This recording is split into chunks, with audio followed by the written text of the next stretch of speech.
I hate revivals. Revivals are legitimately the worst. Of the major revivals of shows from my childhood or something that I loved from my youth that have been brought back, hardly any of them have lived up to the expectations that have been placed onto them by either their creators or the fandom. And I think that it's a lot to do with the fact that many of these shows were amazing and iconic in the period that they came from and not necessarily transcend anything to become more than just a cult classic show that was well written and fun, but had a lot of serious flaws that were tied into its original creator and its original makeup. And I think this revival, despite people having very mixed or angry feelings about season 7, which I most certainly do have myself, so I get it. I get it. This, to me, did not give me any serious closure. There were some good things, but there were some whoa mama terrible things going on in here. And I will try to just run through how I feel about this. I have so many notes. Let's begin with Winter. I missed the opening theme song. I was wondering how they were going to put that in there, if they would do it at all, but they didn't. And I was honestly disappointed by that from the very beginning. I was like, I really wanted them to like update the opening credits. They're so iconic. They're a huge part of the franchise. So I was sad to see them go. But Winter, we get the first, you know, Rory's back. She's going back and forth through London. She wrote some article for the New Yorker. She's working on this book with Alex Kingston, who's really fun in her role, and I really enjoyed her. And she's back in Stars Hollow to visit her mom and be the adorable daughter. Luke and Lorelai have been together for about 9 years, dating. And in this relationship, they're partners, like domestic partners. And we get a flashback once we go to Friday night dinner, where we see this giant portrait of Richard, which, like, I know Lorelai and Emily have their beef, but I just feel like in this episode, Lorelai was doing the absolute most. Like, okay, there's this giant portrait of your grandfather or your dad. Like, we get it. She probably did not intend for it to look this way, but why do you have to come and beat her up about it? Like, it's there. Let it be. Leave Emily alone. Like, Lorelai's always doing the most in the most inappropriate times. But then we flash back to the funeral. And let me just say this, guys. At the funeral, which was beautiful. The funeral was beautiful. It was sad. I loved watching the girls be together. Like, it was heartbreaking, and it made me think about Edward Herrmann. And I hope that he would think that was a beautiful tribute to him and his character. And Kelly Bishop, who looks amazing, just played the grieving widow so well this entire mini-series. I really, really loved it. But anyway, the first thing that I noticed when I was looking at the crowd shot, I was like, Christopher is not at this fucking funeral. And I immediately was like, this is what I said. Unless he's there for drama, he's not in the show. Like, why would Christopher not be at Richard's funeral? He's known these people his entire life. He was married to their daughter, their grandchild. Like, his daughter. It's because he's not important if he's not there to create drama. And this entire season wants to erase it. Christopher and Lorelai and Rory worked out all of their problems in season 7 because he's just a non-factor until the very last episode where Rory goes to talk to him, and I'll get to that later. But it just was like, he's ignored. Fucking Digger is there, who I love. I was like, hey Digger. I was like, yes, Digger's here, yay. But like, Digger was there, but not Christopher. I can't. And I was like, well, he's a flake. By season 7, they established that he was not doing that anymore. He was being there for Rory. He was committed to being there for this family in his own way. This is retconning the situation in a negative way. Like, we are past this point. And it's just lazy writing. I hate it so fucking much. But then, you know, Rory has to go to London for whatever the fuck.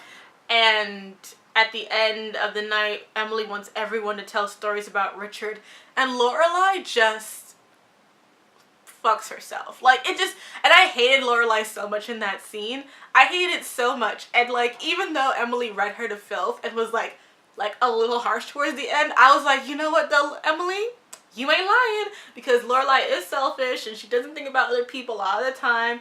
And like, seriously, I know that you had a rough relationship with your parents, but like, you and your father got along better than you and your mom. And the first thing I thought of as like a story that she could tell was like back in, I don't know if it was season 1 or season 2, but it's in one of the earlier seasons where like Lorelai is gonna sneak out through her window, and she's like, Dad, don't tell on me.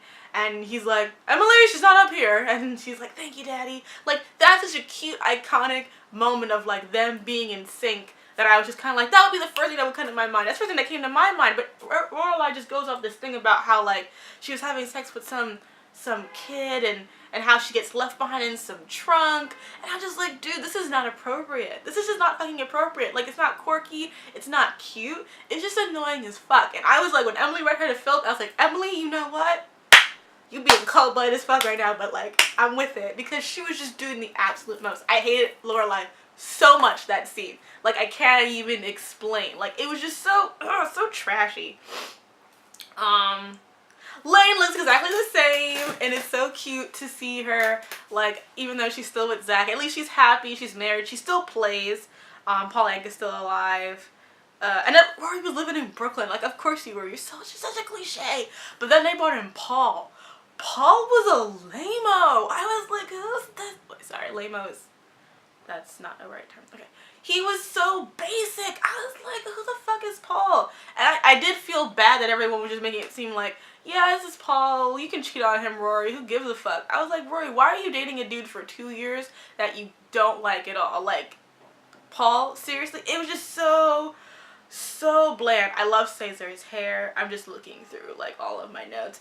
Michelle coming out, which was like, I think a lot of people guessed that Michelle was gay, and so they were picking up on that, you know, gay or bisexual, because it is implied that he likes women early on, but maybe that was a front. But he is gay in this new revival, and he's with this man named Frederick, and who wants him to have kids, but Michelle's like, fuck that shit. And I'm kind of like, oh my god, Michelle. He was so good in this series. I think that not having Suki around, while that was definitely a loss, it allowed Michelle to have more of a storyline than he's ever really had before, and I was definitely appreciative of that.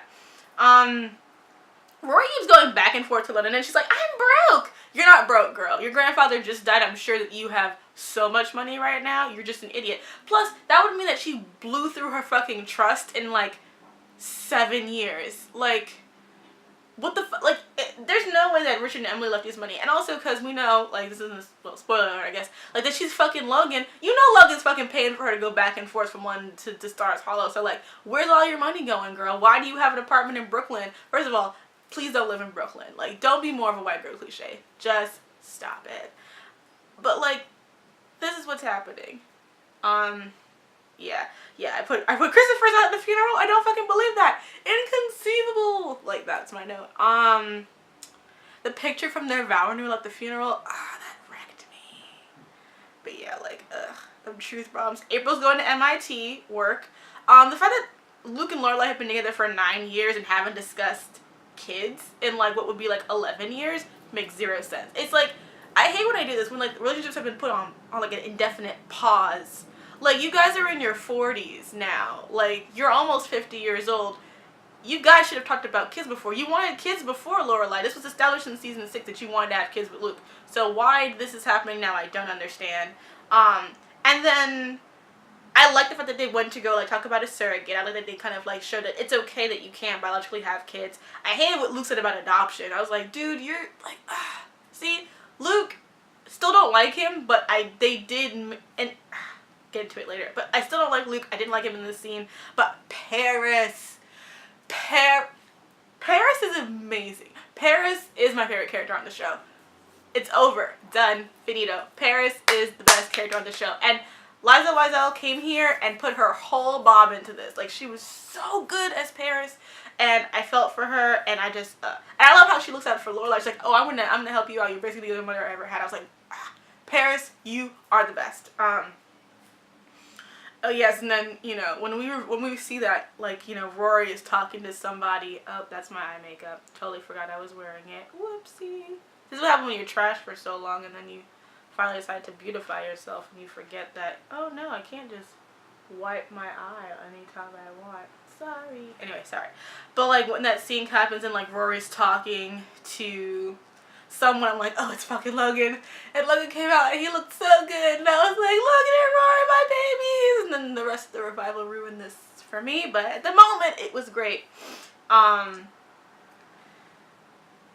then just, you know, when you see Emily again with like her body shipping cash and her in jeans, I just Emily this season, beginning here, she's just perfect. And I really think that Kelly Bishop has done an amazing job as that character, and I loved watching them interact. And they finally are being a little bit modern about going to therapy, kinda. It's still kind of implied, it's kind of looked down upon, but I appreciate them going. But just like the whole idea that Lorelai has to lie about Luke about if she wants a baby or not, it's just so, that's so season 6, season 7, like this is, we are beyond this point. Like there is no reason why this is this thing that we have to keep talking about with this couple. It didn't seem right to me. I didn't like it at all. So episode 2, Spring. Mrs. Kim, we get to see her, and I was like, what? As my girl, and we get to see Mr. Kim, which as soon as I saw that Daniel wrote this episode, I'm like, we're gonna have mad trolling this episode. Jackson is there, but no Suki, fine. And I love how Alex, like, her character's like, I hate England. I'm gonna vote for Brexit. A protest vote. It'll never happen. I'm just kind of like, oh, too soon, Amy. Too soon. But I definitely feel like, you know, Rory and Logan, it was all cute and fine until you realize that Logan has a fiance and Rory knows about this and they're fucking on the low, and like they're both cheating on their partners with each other. And this is where this relationship begins to like be fucked for me. Like this always happens. Every couple I like in a revival gets fucked over. Sean and Angela, it's just this upsets me because in season 7, Rory and Logan, they are in a good place, but then Logan wants to propose to Rory, and she says no, they break up. Why would they, like 9 years later, just be like low-key fucking and doing so while they're both involved with other people? Like, I don't, like, the idea that she just wants Logan's dick that badly, like, I mean, I do, but I don't see Rory being that way because, like, Rory loved Logan, definitely, but she also, like, was pissed at him about Bridesmaid Gate. How is this the same person? And also, you already played this game girl with Dean and Lindsay, and here you are doing the exact same thing. Rory, this series is one of the worst things ever. And I already dislike Rory. I already said that she's the worst. This just proved it. She's a terrible, terrible, stupid, garbage person who thinks she's better than everybody else, thinks she's better than all the other third subjects that are back at their apartments with their parents, thinks she's better than the fucking blog. That's why you can get the job, girl, because you come into the blog not be able to do no pitches. She doesn't know how to do her GQ interviews. She doesn't do any shit. I just was watching her just like, girl, you had everything handed to you on a silver platter of what you could do. And yes, there are plenty of people in their 20s and 30s who are lost, and that rings true. But Rory was legitimately hated everything, and the moment that she isn't, she doesn't know what the fuck to do with herself, and that is why I hate her as a character. She does not know how to deal with actual conflict. She's just not able to do that. And Mitchum comes in. I'm just so glad that Mitchum is there. I also want to notice that I really enjoyed that Lorelai's sense of style wasn't reduced just because she's older. Because her character would be about like 48 now. And I was glad they didn't try to make her dress in less fashionable, more like homely clothes. Because, you know, she's still vivacious and fun. She wouldn't be someone who would dress like her mother and just all pantsuits all day. I'm glad they still had her fun dresses. Her hair was still teased. She looked really, really good, and I appreciate that in her character. I loved all the cameos with Gilmore guys and everything. All the chef cameos were boring as shit. The Chilton reunion was amazing. I love Paris. Rory, I love her whole like, I did this music class and now I can see music. I'm like, girl, when did you take this music class? And then she looks down on people. So I'm like, I was thinking about getting my master's and a PhD, but then, you know, it's like, whatever, no. Like, you're being offered basically a teaching position on a platter, and you're like, I don't know. I wish that I had that opportunity. Like, she's just such a waste. And then the Tristan episode, I didn't get Chad Malcolm Murray there, and I was like, well, okay, but did he even graduate from Chilton? Didn't he get kicked out? I can't remember. But it just, Paris' whole meltdown and everything with her briefcase, and when Frankie came in, I was like, Paris, you are the best thing here. Like, just everything with the briefcase. Paris and the way her character is written just makes me feel for her in every single way. Like, and I'm so sad that her and Doyle are getting divorced. I hope that that gets retconned because, like, they are so cute together. Their children are adorable. I just want Paris to be happy. And I refuse for her not to be. It was all supposed to be Luke when Lorelai is talking to her therapist. Jason Mantzoukas finally made it onto the show. So happy for him. He's not being, like, you know, the sex fiend between, you know, both daughters. But at least he got to be on the show, make a cameo along with the Gilmore guys. So that was a lot of fun. Mae Whitman, the other daughter from Parenthood, she was there. Rory has a one-night stand. And she's, like, totally just freaking out. And it's like, I get it, but at the same time, like, girl, you are 32. You legitimately had affairs twice. Like, you're cheating on Paul with, like, everyone. Like, why are you... she's just the worst. She's the fucking worst. And she got taken to task by some 20-somethings at BuzzFeed. By her twin Sasha. Because, like, if you read the backstory for, like, the actress who played Sasha in Bunheads, who's playing the, Sandra says or Sandy says in this season, and Alexis Bledel backstory, they're both like white Latinas who spoke Spanish as the first language. Both were models before they got discovered to be on this show by Amy Sherman Palladino. They're basically like twins. Like they look exactly the same. Same dark hair, blue eyed shit. It's like she has a type for sure. But yeah, Rory fucking, and first of all, who has 3 phones? 3 phones. Why do you have a work phone that's not issued to you by work? You know this thing called Google Voice, girl. It's 2016. I can't. Rory is so stupid. But yeah, spring was whatever. Rory's dumb. Then we go to summer, which summer they're just sitting there at the beach with the 2 kids, you know, having their parkas over them and fucking making fun of fat people and girls who are, like, dressed in bathing suits at the beach. This is when I was like, Amy, Daniel, like, y'all really have not matured at all. I mean, it's just, it's so bizarre. And I think also in the previous episode, it was the one where they're like, we want to do a LGBT parade, but we don't have any gays in Stars Hollow. And Gypsy's like, Taylor, you don't know any other gays that could do it. I'm just kind of like, you guys are, like, 1 step forward, 7 steps back. Like, there's no gays. Maybe we can get some gays from this other town. Why can't they send us their gays? And I'm just like, can't. No.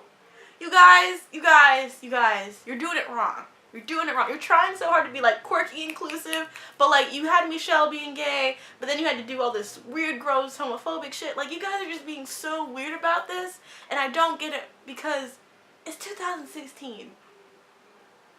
Get it together, dudes. Really? And then, like, for the rest of the summer, like, and then, like, April comes, and she's adorable. She goes to MIT. She gets high. You know, good for her. And I love that actress. I think she's really great, so I was happy for her. And then fucking, like, for some reason, like, they get a whole thing of, like, oh, April's gonna go to law school, and, like, she's gonna go to, like, get her master's, and, like, you're gonna have to pay for that, and she didn't get full tuition, you had to pay for that. And Lorelai's being weird about it. I'm like, well, of course Lou's gonna pay for it. That's his fucking kid. Like, I don't understand what that has to do with you. She's like, I can help. I'm like, well, girl, why would you need to help? You, not her mama? Like, you know what I mean? Like, Luke has so much money. He always has had, like, an disposable income.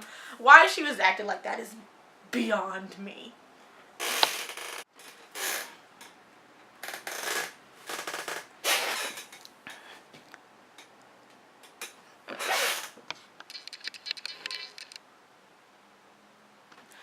Then I was so sad about Michelle leaving and, like, going to the secret bar, but I also loved how he was saying that, like, he's just too overqualified and he needs more things, and I felt that was good. I felt like it made sense for his character to want to move on and to actually see him and Lorelai have a real relationship, a real friendship. I felt was very fulfilling because we never really got to have a lot of that with them in this series. Like, there was one time where he's like, you know, we go to Weston's and we get our you know, our red velvet cake and whatever, but, you know, at the same time, it's still good to finally see Michel get his due as a character who was in the opening credits for 7 seasons and never had a serious storyline. So it was great to see, like, finally him getting the respect that he deserves as a character. Then they do this fucking, where, like, the Stars Hollow Gazette's getting closed down. Rory wants to go take it over, so she does it. She posts a paper, and they're like, who puts the papers out? And they just think, like, you take the east side, you take the west side. And they're like, that's the west side, that's the east side. The town is literally a circle. The town is a circle. This is unnecessary. Just fucking, why do you even have this many papers? This many people don't even go to this fucking store. I was just like, girls, this is a lot right now. But, and then they do the Stars Hollow musical, and that shit took forever to end. I mean, I know they wanted to have Sutton Foster in there because, like, she was in Bunheads and she's great, but, like, wow, too much. And Lorelai's the only there with some fucking sense. Everyone's like, it's amazing, it's better than Hamilton, and I'm just kind of like, girl, I fast forward through most of it, I'm not even gonna lie, because it was boring. That did not need to be like, that was like, what, 15, 20 minutes of, it was so annoying, I could not even do it. But then Jess comes in, and let me tell you guys something, you know, for this series, for seasons 1 through 7, I'm Team Logan. But I have to tip my hat to the Team Jess fans, because y'all won. Y'all won. Because, and Jess, first of all, he looked great. He was just really cute, his relations with with Luke and with Rory.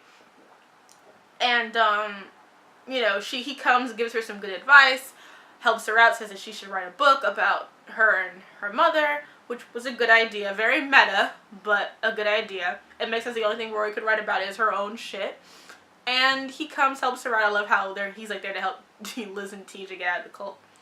But he just came in and was like a great fit for what Rory needs. But at the same time, I'd honestly say at this point, Rory does not deserve Jess.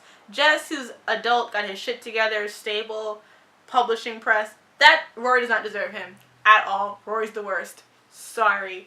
Like, I still have that side eye of Jess for that weird sexual assault, sexual weirdness that he did in season 2, season 3. But he's a mature adult now. He's a good person. Rory's a trash person. He doesn't deserve Rory. Sorry, Rory doesn't deserve him at all. At all. Worst.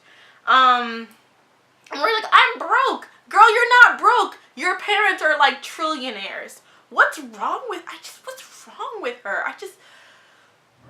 Rory was the worst. The absolute fucking worst. And I love how when, like, Rory's doing research for the book, it's like Lorelai arriving in Stars Hollow with Rory was literally a news fucking worthy event in the town. Like, of fucking course it was.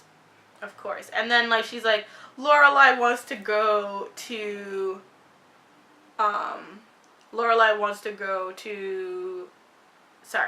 Rory's thinking about moving to Queens, and I was like, girl, please don't. Please don't. Please don't go to Queens. I don't need to have Rory Gilmore in my space. She's just doing the most. And then,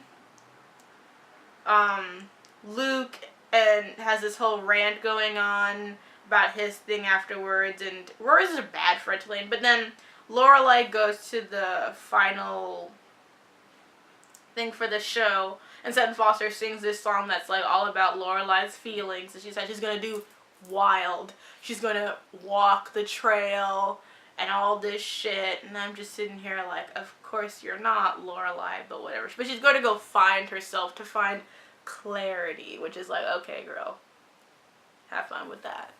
And then finally we get to fall. I love all the Parenthood cameos in this episode. I was like, yes. Because I love Parenthood. Parenthood is one of my favorite shows. Also, another note, Rory's outfits are very cute. I like her red skirt and her top and everything. I really enjoy her whole attire. Lorelai's whole, like, midlife crisis thing in this episode, it makes sense because after 9 years of relationship, You know, she probably does want more for her and Luke, but she also doesn't want to be uncomfortable. And, like, the last episode, they had this whole rant about how Luke's like, well, I just do everything you want. You want everything separately. I keep your family apart from my family and everything like that. And I'm just like, Luke, damn! Like, he was just going in on her, and you just see her identity just crumbling. But then her reaction to it at the end, after she goes through her clarity thing and calls her mom and, like, tells her mom about the story about her dad, which was so cute and so sweet, about how how her and her dad went out to the movies and he bought her a big pretzel. It was so sweet. But when she comes back, she's like, we need to get married. And I was just like, okay, I guess that's the natural reaction to all of this. I mean, I'm not a Luke Lorelai fan on the whole, but his speech to her was very emotional and very good. I still feel like he, as a character, like, all of his grouchiness these past seasons about the surrogacy and the baby and stuff, it just turned me off to him again, because he'll always say and do these, like, low-key, shitty things that are supposed to be taken as just like, oh, he's just a grouch, but it's also like, you don't communicate with this person that you supposedly care about. And the thing about it too is that Luke does very much care for Lorelai, but he cares in how he shows it. He does it by doing things for her and being stable and being there. And basically all Luke is saying is that, like, you can do anything you want to me, and I will never leave you. You can step on me, shit on me, piss on me, burn me, and I will still be here for you. And I'm just like, well, isn't that Lorelai? As someone who likes to step over people, you got yourself a keeper. Like, when it comes down to it, that's why they make sense, is because Luke loves Lorelai enough that he will put up with Lorelai at her absolute worst, which no sane person would do. So there you go, Luke and Lorelai for the win. Which, I say this sarcastically, but honestly, the speech, how they got together, the wedding, very satisfying. Even someone who doesn't like the couple, that's never been a problem for me. I don't really care about the endgames in Gilmore Girls, because they're not my favorite characters, Lorelai and Rory, so it's kind of like peripheral, just the drama of the show. But I definitely, for those who love that couple, I hope that this was a fulfilling thing for you. And I'd love to hear how you guys think about it, because I'm sure if you're a Luke Lorelai fan, this was like what you wanted. And, you know, it was great. And then fucking Life Death Brigade. Like, oh man, it's just like, it was like some Panic at the Disco's realness, and then like,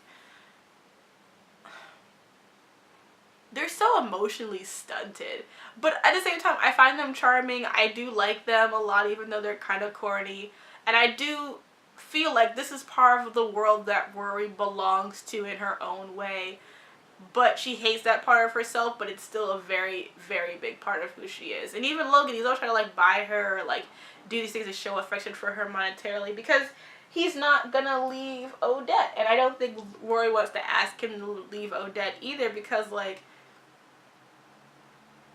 I don't know, it's just, the whole thing is just so weird. Again, we spend so much time with them now being in this relationship and fucking, but it's like, we don't really understand why they're fucking or how they feel about each other. Like, Rory, do you want him to stay? Just say something. Because Logan looked like he was about to be like, if you just say stay, I will. But Logan's not going to fuck his shit up for you, because I feel like I said before, Logan is the one who doesn't treat Rory like she's the Queen of Sheba.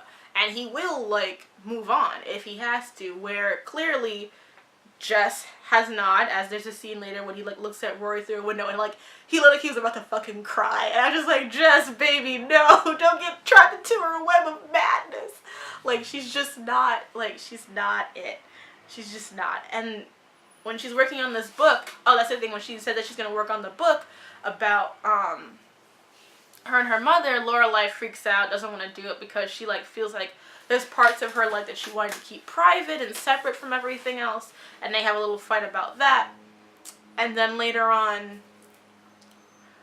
when Lorelai agrees, like, okay, write the book, try it out, see what happens, she goes to Christopher and asks him how he felt about Lorelai raising her by herself and all these other kind of things. And it's like, again, Christopher basically said the thesis of his character, like, I existed only to be your sperm donor and to cause drama. Otherwise, who am I as a character?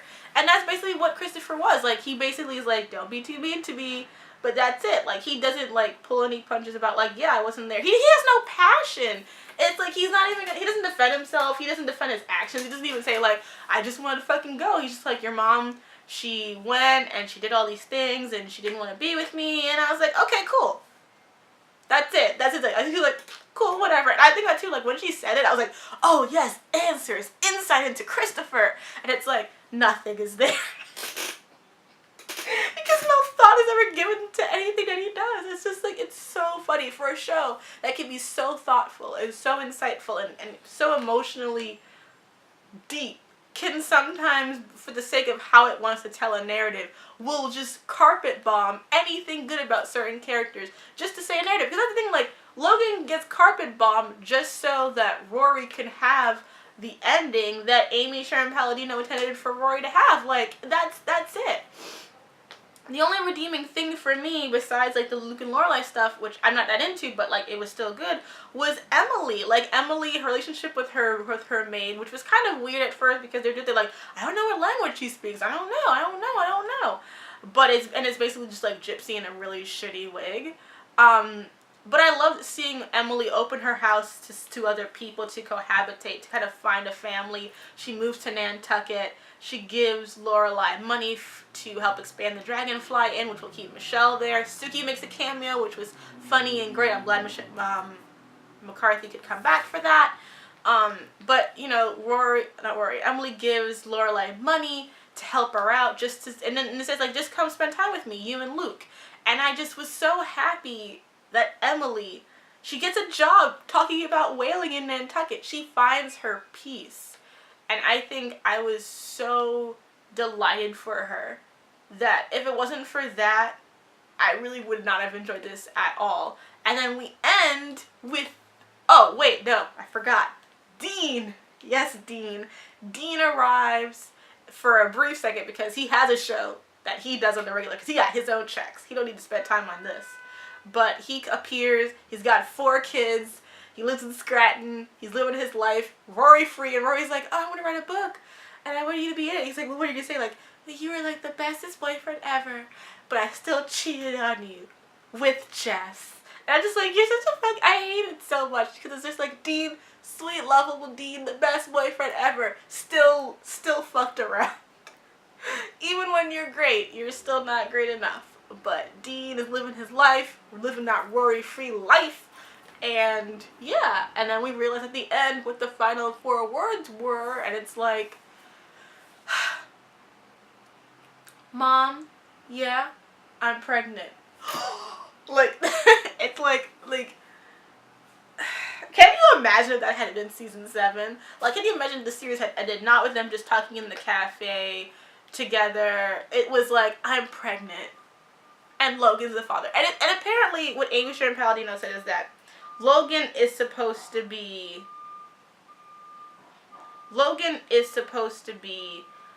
the Christopher to Rory's Lorelai. And it's like, Christopher and Logan are not the same.